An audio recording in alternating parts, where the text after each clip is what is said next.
မိချနာမှာကောင်မလေးတယောက်ကိုဒီမှာလေပြီးမှဓာတ်နဲ့ထိုးထားရနော်ပရိဟိတဖွဲ့ကတင်ထားရင်တို့တွေ့တယ်မလားမြန်မာပြည်ကြိုက်တဲ့နေရာကိုလည်းညှို့ထိုးကြည့်လိုက်နော်စားဆရာမရှိလို့ပြေးလွှားနေတဲ့ဟာတွေနော်မိဘနှစ်ပါးစလုံးကခြေလက်ကောင်းရှိရဲ့သားနဲ့လောက်ကင်စားတော့ရတာမလွယ်လို့သူ့ကလေးကိုပေးလိုက်တဲ့ဟာတွေလေသိမလားသူ့အဖွားကမကျွေးနိုင်လို့သူ့မိဘလေးကိုပေးလိုက်တဲ့ဟာတွေနော်ဒါတွေကလေတရောင်းစားတိုင်းပြည်အုပ်ချုပ်မင်းလို့တဲ့တရောင်းစားတွေကိုအပစ်သွားတင်ရတဲ့ကိစ္စနော်မဟုတ်ဆိုးမတရားအုပ်ချုပ်လာတဲ့ချိန်မှာငါတို့ပေါင်နှချားတွေကားပြီးမှလေဒီမှာပဒင်းပေါင်တွေဖွင့်မှလေငင်းခံပြီးအဲ့ရဲတယ်နော်အခုယောက်ျားတိုင်ပဲတနတ်ကန်ပြီးမှနော်အုပ်ချက်လာတဲ့ချိန်မှာငါတို့တွေဘယ်မှာပြေးရမလဲဟိုကိုသွားရမလားဒီကိုပြေးရမလားနော်သူကိုနိုင်ကွာမင်းအောင်လည်းမလုံချုံတော့ပါဘူးဆိုမှပဲငါတို့ကိုကောက်ွယ်မယ်ဆိုတာတို့ကြိုးဝေးပစက်ကနတ်စကထွက်ဒီကောင်တရောင်းစားမျိုးတွေနော်ဒေါ်ဆန်းစုကြည်ရဲ့ဟိုပစုထမင်းကိုလေခေါင်းဖောင်းလို့ပြီးမှအိတ်ကြတာရမနော်တိုးလေချက်တည်းတုံးထွက်လာမှာမဟုတ်ဘူးအဲ့လိုငါလည်းဒီခုဆိုလို့ရှိရင်မြန်ပြေမှာပေါ့နော်ဒီတရောင်းစားမရောက်လာကွာအပြစ်တင်ချင်တာ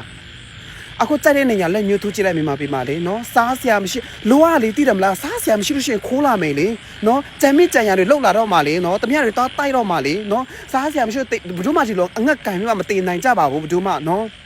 ဟုတ်တယ်မလားအေးသူတို့အပြစ်တူလေအဲ့လောက်ထိအပြစ်တင်လို့မရဘူးလေတိုင်းပြောခြုံကြတဲ့ဘုတ်ကလမဖြစ်နေပြီလေအခုကနော်အဲ့ကြောင့်မလို့မလေးရှားမှာလေအခုနေနေတပနေနေသူတွေနော်ငါတို့လီဆူထဲမှာဆိုလို့ရှိရင်လေဒီလို speed out လုပ်ရေးတာဆိုလို့ငါတရားမတွေ့ဘူးတဲ့နော်ခုချိန်တိနော်ငါတို့ကချင်တိုင်းတွေထဲမှာလေတခြားလူမျိုးဆွေထဲမှာလေငါမတွေ့ဘူးတလောက်ပဲနော်အော်ဒါဆိုလို့ရှိရင်ကနေလို့ line ပေါ်မှာပြောတဲ့သူမ speed out လုပ်တာလားမဟုတ်ပါဘူးနော်တချို့ဆိုလို့ရှိရင်လေ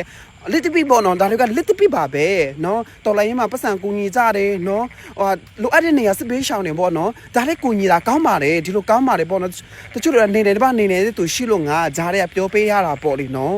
အဲ့လိုမြန်ပြီမှာအခုချိန်ကဘလို့မှပြန်တီဆောက်လို့လည်းမရတော့ဘူးအခုချိန်မှာပေါ့နော်အရှာချွန်ကြတဲ့ပုတ်ကလမဖြစ်သွားပြီဆိုတော့ငါလည်းဒီကိစ္စပြောလို့ရှိရင်အခုမြန်မာပြည်က passport တမားတွေဒီမှာမလေးရှားကို visa free 14ရက်လာလို့ရပြောတော့